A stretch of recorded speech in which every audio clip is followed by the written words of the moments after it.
یہ عشرۂ مغفرت ہے۔ اس عشرۂ مغفرت میں زیادہ سے زیادہ اپنے گناہوں کی بخشش طلب کریں اور اللہ تعالیٰ کی رحمت سے کبھی بھی کسی بھی موڑ پر مایوس نہ ہوا کریں۔ وہ بخشنہار ہے، وہ اگر بخشنا چاہے تو اپنے بندوں کے جتنے بھی گناہ ہیں ان کو بخش دیتا ہے، جیسا کہ وہ قرآن حکیم کے اندر ارشاد فرماتا ہے لا تقنطوا من رحمت اللہ، اللہ کی رحمت سے نا امید مت ہونا۔ ان اللہ یغفر الذنوب جمیعا، بے شک اللہ تمہارے تمام گناہوں کی بخشش فرما دے گا۔ اس میں ایک گناہ نہیں بلکہ تمام گناہوں کی بخشش کا اللہ رب العزت نے وعدہ فرمایا ہے۔ تو وہ اتنا بخشنہار ہے اور وہ اپنے بندوں سے اتنا پیار کرتا ہے، جو بندہ اس سے روٹھا ہوا ہو اور اسے کبھی یاد نہ کیا ہو تو وہ پروردگار اس بندے کے واپس لوٹ کر آنے کا منتظر رہتا ہے۔ بندے کو بھی کچھ نہ کچھ انتظار ہو نا اسے یاد کرنے کا، اسے منانے کا۔ اگر ہمارا اپنا کوئی روٹھ جائے تو اس کو ہم منانے کی کوشش کرتے ہیں۔ ہمارے رشتہ داروں میں سے، اعزاء و اقرباء میں سے، دوست احباب میں سے اگر کوئی روٹھ جاتا ہے تو ہم کیا کرتے ہیں؟ اس سے مناتے ہیں۔ اگر وہ خود نہ مانے تو درمیان میں کسی نہ کسی کو لے کر آتے ہیں کہ یہ میری بات تو نہیں بن رہی، تو بنا دے۔ تو اللہ رب العزت نے یہ طریقہ بھی بتایا، فرمایا وَلَوْ أَنَّهُمْ إِذْ ظَلَمُوا أَنفُسَهُمْ، اگر تم اپنی جانوں پر ظلم کر بیٹھو، جاؤکا، اے پیارے محبوب وہ تیری بارگاہ میں آ جائیں۔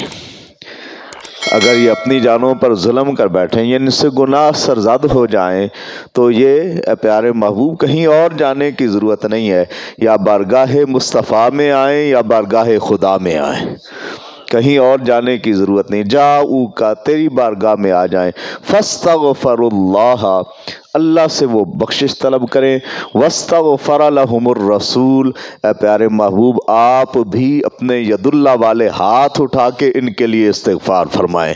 لوجد اللہ توابا رحیما، تو اللہ کو توبہ قبول کرنے والا اور رحم کرنے والا بھی پائیں گے۔ رہا یہ کہ وہ تو حضور کے صحابہ تھے، ان کے لیے حضور دعا فرماتے، ان کی بخشش ہو جاتی۔ آقا علیہ الصلوۃ والسلام کا فرمانے عالی شان ہے میرے دنیا سے جانے کے بعد من زار قبری وجبت لہو شفاعتی، جو میری قبر کی زیارت کر کے جائے گا اس کے لیے میری شفاعت واجب ہو جائے گی۔ اچھا، ایک ہوتی ہے شفاعت، ایک ہوتی ہے سفارش۔ سفارش یہ ہوتی ہے کہ میں کسی کو کہتا ہوں میرا یہ کام کرا دے، اور وہ آگے جا کے کسی کو کہتا ہے ہو سکتا ہے وہ مانی جائے یا رد کر دی جائے۔ سفارش کبھی مانی جاتی ہے کبھی رد ہوتی ہے، لیکن شفاعت وہ ہے کہ آقا علیہ الصلوۃ والسلام قیامت والے دن رب کے حضور سر سجدے میں رکھیں گے اور اللہ فرمائے گا ارفع راسک یا محمد، اے پیارے محبوب آپ اپنا سر انور اٹھائیے، والشفاعت شفاع، جس کی شفاعت کریں گے میں قبول کروں گا۔ سفارش رد ہو جائے گی اور شفاعت رد نہیں ہوگی۔ ہاں، اس حوالے سے چند ایک نبی پاک صلی اللہ تعالیٰ علیہ وبارک وسلم کے فرامین عالی شان دیکھتے ہیں۔ سب سے پہلے امام بخاری نے ایک حدیث مبارکہ کوٹ کی ہے جس کے راوی حضرت ابو ہریرہ رضی اللہ تعالیٰ عنہ ہیں۔ حضرت ابو ہریرہ فرماتے ہیں قال رسول اللہ صلی اللہ علیہ وسلم، کہ اللہ کے محبوب صلی اللہ تعالیٰ علیہ وبارک وسلم نے ارشاد فرمایا واللہ انی لا استغفر اللہ و اتوب الیہ فی اليوم اکثر من 70 مرتن۔ آقا علیہ الصلوۃ والسلام نے فرمایا کہ اللہ کی قسم میں ایک دن میں 70 سے زائد مرتبہ اپنے رب کی بارگاہ میں استغفار بھی کرتا ہوں اور توبہ بھی طلب کرتا ہوں۔ استغفار بھی کرتا ہوں اور توبہ بھی کرتا ہوں۔ ایک روایت میں یہ آتا ہے کہ حضور 70 سے زائد مرتبہ کتنا؟ 100 مرتبہ نبی پاک صلی اللہ تعالیٰ علیہ وبارک وسلم نے فرمایا میں استغفار کرتا ہوں۔ اسی طریقے سے ایک اور حدیث مبارکہ نبی پاک صلی اللہ تعالیٰ علیہ وبارک وسلم فرماتے ہیں یا ایھا الناس توبوا الی اللہ، اے لوگو اللہ کی جانب رجوع کرو، توبہ کرو۔ فَإِنِّي أَتُوبُ إِلَيْهِ فِي الْيَوْمِ 100 مرتين، میں دن میں 100 مرتبہ رب کے حضور توبہ کرتا ہوں۔ تو نبی پاک صلی اللہ تعالیٰ علیہ وبارک وسلم کا یہ معمول مبارک رہا، آقا علیہ الصلوۃ والسلام دن میں 100 سے زائد مرتبہ استغفار بھی فرماتے، 100 مرتبہ 70 سے زائد مرتبہ اور 100 مرتبہ حضور علیہ الصلوۃ والسلام کیا فرماتے؟ توبہ بھی فرماتے اور استغفار بھی فرماتے۔ اسی طریقے سے حضرت ابو سعید خدری رضی اللہ تعالی عنہ آپ سے مروی حدیث مبارکہ ہے، فرماتے ہیں قال رسول اللہ صلی اللہ علیہ وسلم، اللہ کے محبوب صلی اللہ تعالی علیہ وبارک وسلم نے ارشاد فرمایا کان فی بنی اسرائیل رجل قاتل 99 انسانا، بنی اسرائیل میں ایک شخص تھا، اس نے 99 قتل کیے تھے۔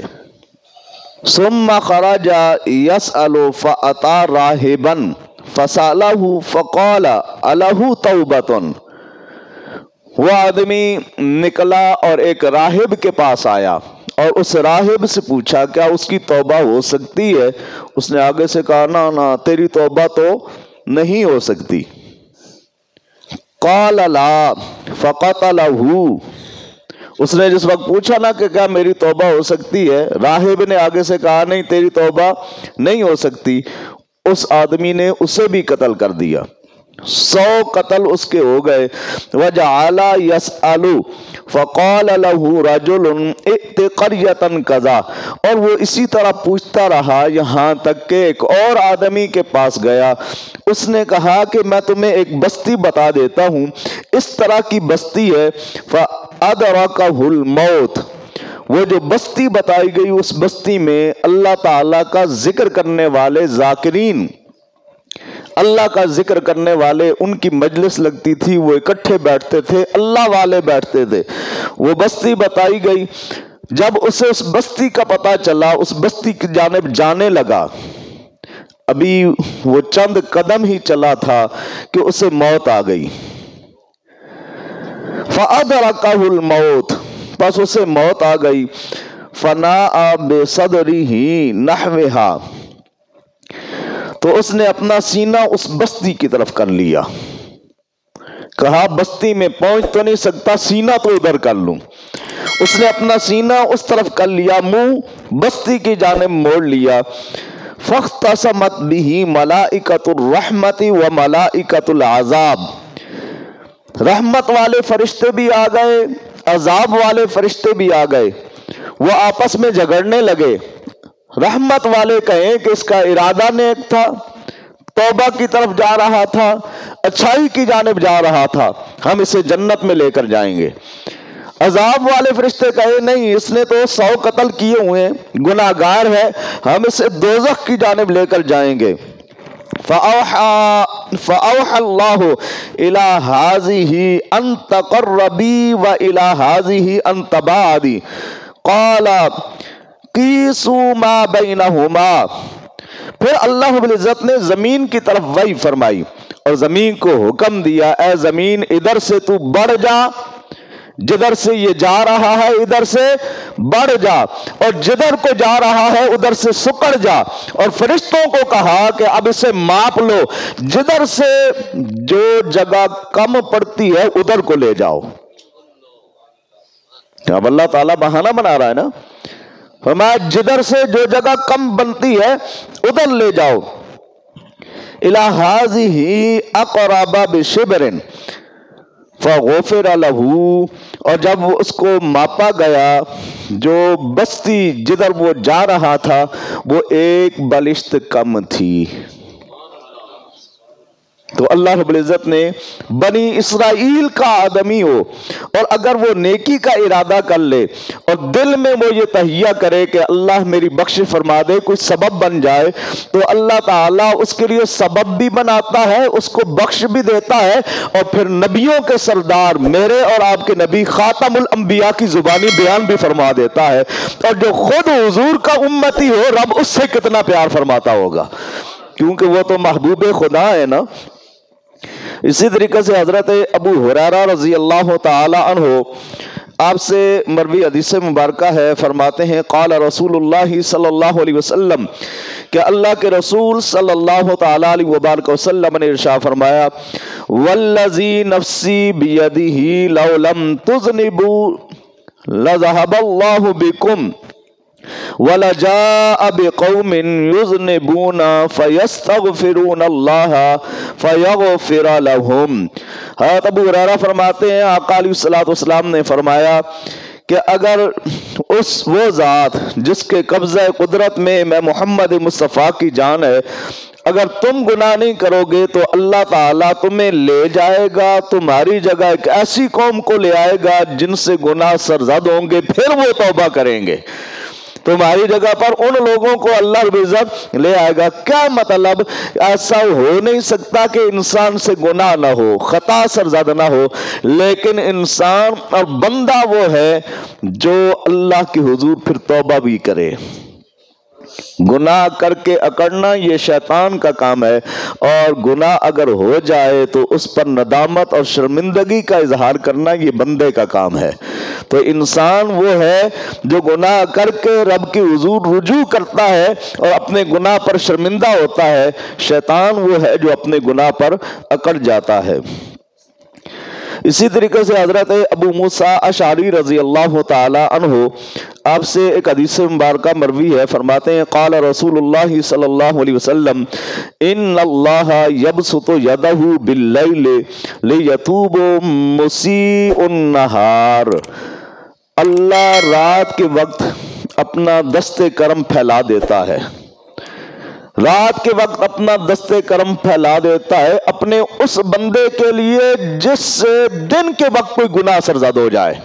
اور رب فرماتا ہے تو نے دن میں جو گناہ کیے ہیں، رات کے وقت تیرے لیے میرے رحمت کے ہاتھ پھیلے ہوئے ہیں، میرا دست کرم تیرے لیے پھیلا ہوا ہے، اگر بخشش چاہتا ہے تو بخشش طلب کر لے۔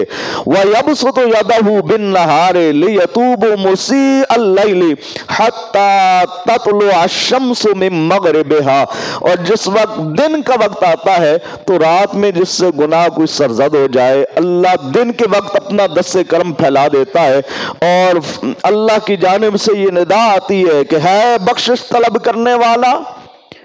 ہم تو دن کو بھی غفلت میں، رات کو بھی غفلت میں۔